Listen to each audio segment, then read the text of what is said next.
You're listening to a podcast by Great Kids. To learn more about us, visit our website at greatkidsinc.org.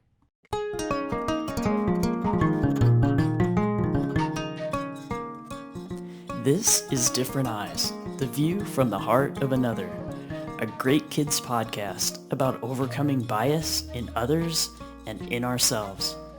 We'll be talking about how we can learn to see what others see, and vice versa, helping others see what we see. Our discussions will revolve around bias, cognitive bias and implicit bias, and how this all relates to the work that you do to support families.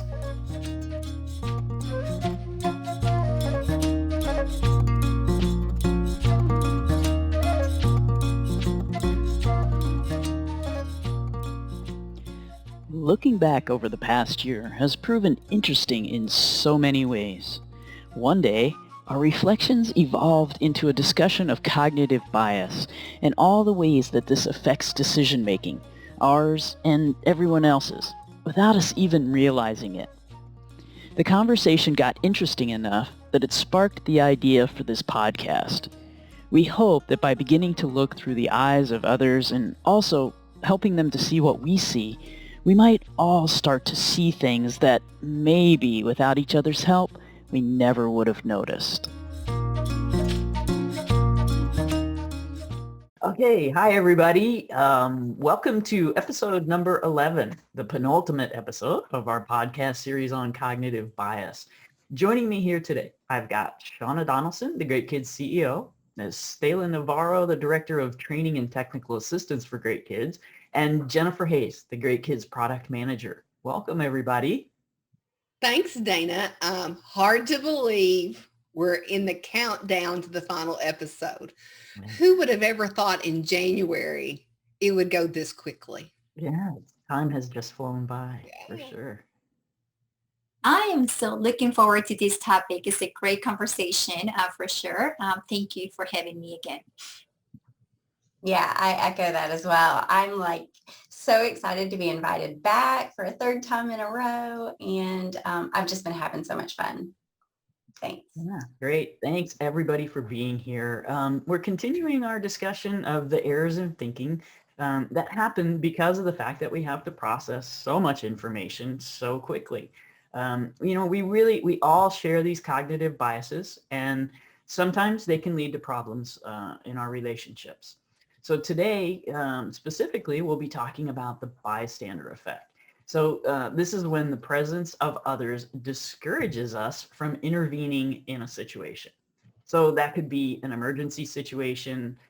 It could be, acting up against a bully or standing up against a bully. Maybe somebody else is being bullied, or even speaking up when we hear others making derogatory comments about someone. Research tells us that the greater the number of bystanders, the less likely it is for any one of them to take action. So people are actually more likely to take action when there are few or no other witnesses present. I think the most recent example I have of this was a couple of months ago when I fell and broke my arm. My daughter was with me, and then there were two people who saw it happen. And they, one of them went and got some ice and the other one brought me a drink, and then they left. But several other people walked past us, stared at me lying on the ground, but just moved on without saying or doing anything. And honestly, I laid on the sidewalk in a commercial district of an urban area for approximately a half hour while several people walked or drove by without offering any assistance. When I think about that, I'm sure some of it honestly probably had to do with the pandemic and people's fear of being close to others. But I'm guessing that the bystander effect was also, sort of part of the explanation for that. What other examples can you think of? Estela? Dana, when I think about this particular effect in examples in my personal life, it comes my experience in the times that I used to visit my dad at the nursing home. There were times when he or other patients needed immediate attention. And if I was by myself, I knew I was responsible for responding right away, right?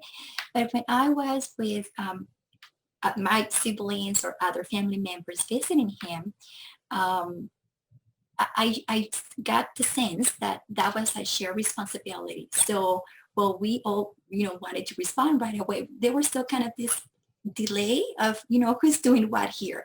And I think when I think about those times, I think most of that was because I wasn't sure what to do. And so, and I think that can happen to many people.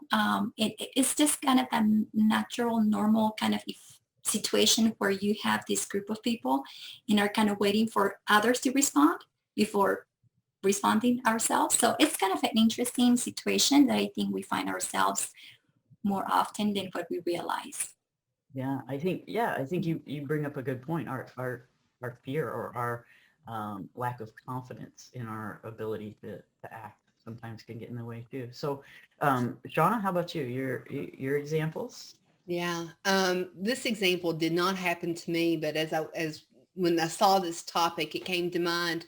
I had a friend who was having lunch with another friend in a restaurant, and another customer fell to the floor and appeared to be having a seizure.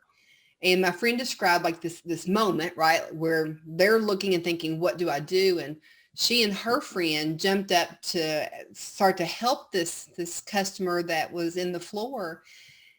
And they were the only ones there. And the friend said that immediately she started directing other people, call for help, do this. And it took me back to my CPR training. And I can remember in that CPR training, one of the things I was instructed to do was direct other people what to do. And then now it makes me wonder, like in that situation, in an emergency, is that what we're trying to, ward off? Is this bystander, effect where people just kind of become paralyzed or frozen for whatever reason, and you're encouraging them to act?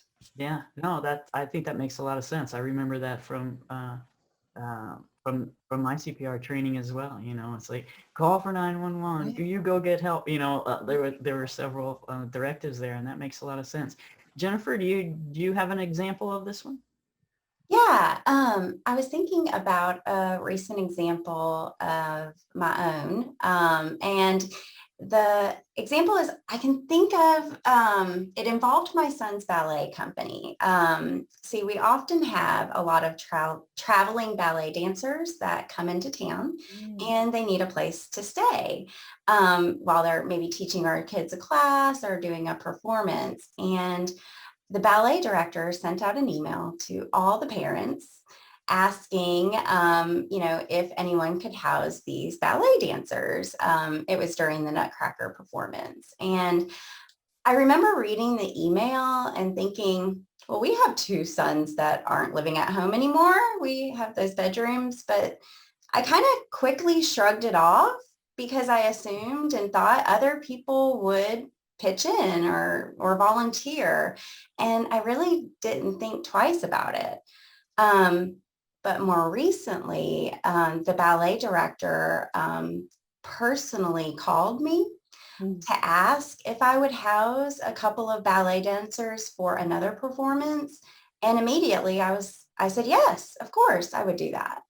And so it really started me thinking about when the email goes to everyone, I don't really assume it's to me, but when I'm asked one-on-one, that's when I speak up or I volunteer. Yeah. Great example. Jennifer, that actually makes me think about the email situation that happens at Great Kids sometimes. So somebody will send an email, right? You know exactly what I'm going to say, right, Shauna? Somebody will send an email that lists several of us as the recipient. And whenever that happens, it takes longer for them to get a response because everyone is unsure who should answer. And so we wait and see if somebody else is going to answer it. And eventually we'll all end up in a meeting together saying, who's going to answer that email, or did somebody answer it yet? And so, what it seems obvious that this happens frequently, not just the email situation, but sort of all of these kind of bystander events happen frequently enough that we can all think of plenty of examples. So what do you think is behind this phenomenon? Why do you think this happens? Maybe we'll start with you, Jennifer. Yeah.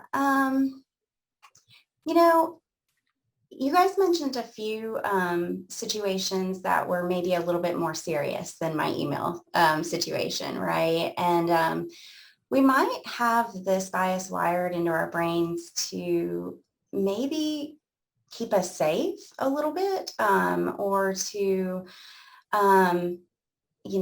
help us protect ourselves, if you will. For example, if I witnessed a crime happening and I was with other people, I might assume that somebody's going to be braver than me and I'm going to save myself and rescue myself from the danger. So that might be one reason. Yeah. Yeah, and I think that fear aspect of it, trying to keep yourself safe, and Stella mentioned that a little bit too, but from the perspective of trying to keep yourself safe, and like I mentioned with my example, the fear right now of the COVID pandemic, people were probably trying to keep their distance a little bit, and to be perfectly honest, I was kind of happy that they were, just because of that situation. So there's so many factors playing into this. Shauna, how about you? Any thoughts? I had a couple. One is sometimes we may not respond because we're not sure what to do. So we do nothing, right? We think, oh, I'm not the most qualified. I'm not the most skilled, or I may not have the best options for this situation. And so we just kind of step back because we think, right, that someone else who knows better does better will step into that. And Yeah. I'm going to piggyback on Jennifer's example with having, the guest ballet. What do you call them? Ballerinas? What do you call them? Dancers. Dancers. Okay. Thanks. See, I'm learning something today. I think about, and I can think of the time after Jennifer said that when we had soccer coaches that traveled through. And I didn't respond to that email either. And then someone called and said, will you do it? And my comment was, well, yeah, but my house isn't that great. And they go, it's perfect. And so I had stepped back because I didn't think my accommodations were going to be up to maybe what they had had somewhere else. And so right unconsciously, I had just made that decision that someone else would do a better job. Right. Yeah. Estela, thoughts? Yeah, I'm totally in agreement with what has been shared. I think this is a social behavior that is impacted by so many different factors, safety, even legal, considerations. But probably for me, one of the most important ones is this assume or perceive shared responsibility when we are in groups. And so unfortunately, the larger the group, the less personal responsibility we feel. And we might be, challenged to respond to an emergency or, to respond to someone that could even be, life-threatening. So, I think because all these different, factors impacting, we might be missing opportunities to support others. Yeah. And so it's just, it's I guess, a something that in different ways we have been victims because it's a normal tendency, I guess, to how we respond to crisis or situations when we are in groups. Yeah. Really, all great points. And I think the diffusion of responsibility that you mentioned is real. I also, I think that conformity plays into this a little bit. We don't like going against the group. Mm-hmm. So if there are a lot of other people around and they aren't doing anything, we feel awkward, right? I think that's real. You feel a little bit awkward breaking the norms of the group. So we might not do anything either. And I guess, sort of related to that, research has shown that people are more likely to help those that they perceive to be like them, including others from their own racial or ethnic groups. In general, people perceived as more feminine and attractive tend to receive more help than others. And so even though it's not something we want to believe when we think about why the bystander effect happens, I think the experts tell us that we can't rule out our prejudices. So the way we dress, the color of our skin, our gender, coupled with the location we're in, all can contribute to whether or not people will help us. Mhm. Okay, so let's start to shift our thinking over to the world of home visiting and parenting. Can you think of any examples of how the bystander effect might come into play in any of those situations? Estela? Um, I remember when working with families in doing home visits, one of the observations that I had in some families who were multi-generational families, or households where there were more than one family living together, sometimes they have the tendency when they were confronted with situations that needed attention right away, whether that was to support a child with self-regulation or just handle something that needed attention right away, because there were several family members present, that they delayed the response, right? And so that created a situation for not only for the person who needed attention, but the dynamics that happen in the home because of this effect of not know what to do here, and if do I do the right thing here, so it's kind of all these different things that we think about when we are in groups. And I remember having some of those conversations with the families that I visit with, because again, we could have been missing opportunities Yeah. for in addressing the issue right away. Yeah, no, great point. We think the more people that are around to help raise a child, the better off that everybody will be, and there's probably a lot of truth to that. But maybe some pre-thought organization as to who's responsible for what might be important. Jennifer, any examples you can think of? Yeah. So as I think about the bystander effect in my home visiting experience, I think it can affect a lot of areas. And one area in particular might be our peer relationships. I know those were really important to me as a home visitor. For instance, there are times when our coworkers feel stressed or frustrated or even struggling with keeping boundaries with the families that they serve. And this effect might keep us from supporting one another because we think somebody else is going to help them or already talking with them about this. And so, I've also thought a lot about home visitors during COVID-19, the pandemic, and you probably would all agree we get into this work because we're people, and we like being with people and children and families. And we're not used to sitting alone in front of a computer. And that might be one area where the bystander effect also comes into play is in that peer relationship. Are we, doing enough to confront this bias and intervene and support others through this time? Yeah, really good point. Everybody needs support, and everybody thinks somebody else is going to provide that support, right? So really good thought. Shauna, how about you? I thought of a couple of examples, and I've thought about them in the home situation, in the community, and maybe I'll do like a community one first. Is that I can think of times maybe when I've been in the grocery store shopping, and I see a parent struggling with a situation with their child, and everybody looks, but nobody offers a helping hand. Yeah. Right. And just and the times that I've seen that and I'm probably more comfortable to step into those situations than a lot of people. But anytime that I've done that, parents have always been so grateful. And they've said, I feel like everybody was looking at me and I couldn't get it under control, or this was happening. And just thank you for just standing beside me and letting me kind of catch my breath. Right. And so a lot of people seeing that struggle, but everybody just not knowing what to do and standing back. And the other situation that I thought about that that happens, I think, in the home visiting world too, is maybe we're aware of a situation where we're concerned about maybe a parent's safety or well-being, and people are hesitant to make that referral or to reach out. And I've actually had worked with a person who said one time, well, I thought the other person visiting that family would report that or offer help. And so again, right, just this step back, and I'm going to let another practitioner or a helping service professional handle that. They know what to do where I don't. And I think, to Jennifer's point is that in many of these situations, people are caring, kind, and compassionate, but that bystander bias still shows up for us. Yeah, yeah. I think so many important examples there. So here comes the hard question.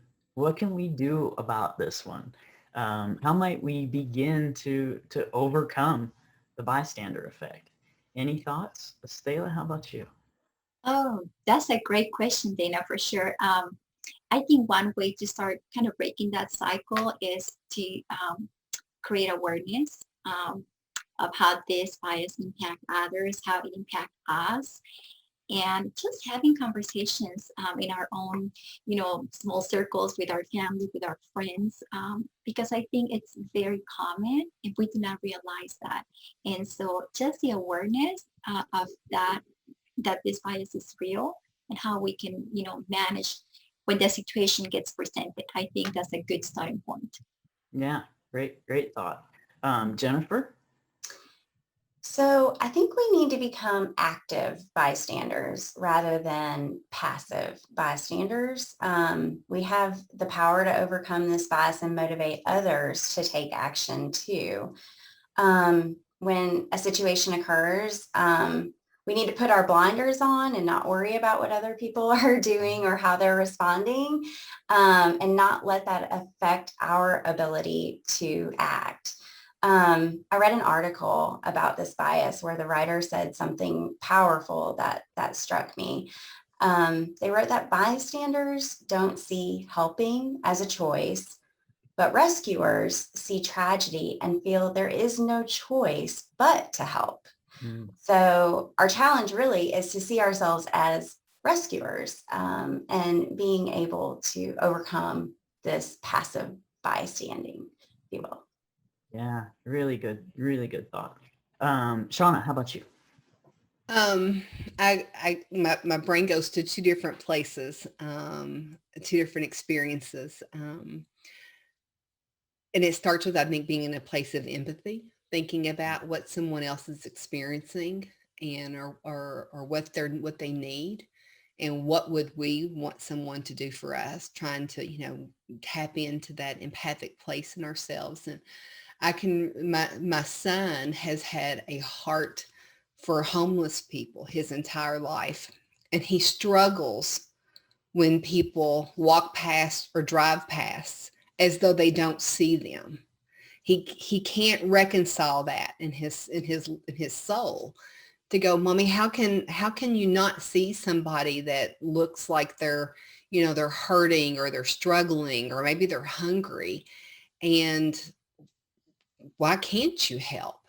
And for him, right, it's this place of empathy. It's it's no judgment or any of that. It's just, what could I do to be of help to someone that may be having a hard time right now? So I think it really starts with empathy.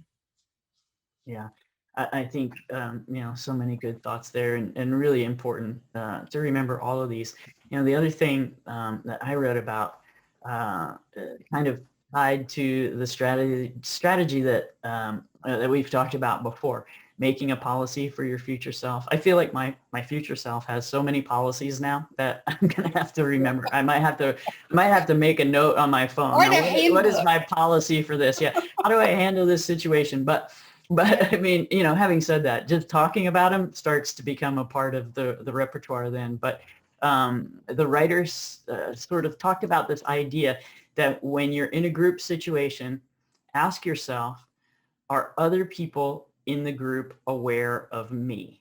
And when I first read that, I thought, well, what the heck does that mean? Like, what is that? But most of the time, they went on to explain that most of the time we see ourselves as invisible members of a group. If we're in a group of people, we're part of the collective whole, but we don't see ourselves singled out as an individual. We just see ourselves as part of the group. Mhm. And when we begin to think about the fact that the rest of the group is aware of us personally, then we probably will be more likely to take action. The researchers called this strategy creating public self-awareness. So the bystander effect occurs when we're aware of other members of the group and sort of see ourselves as part of it, but it can be reversed when we believe that the other members of the group are aware of us as an individual. So I just thought that was an interesting, great. right? Like Yeah. really something that intrigued me. And of course, empathy. Shauna, you mentioned this, and you know how I always like to end with talking about empathy.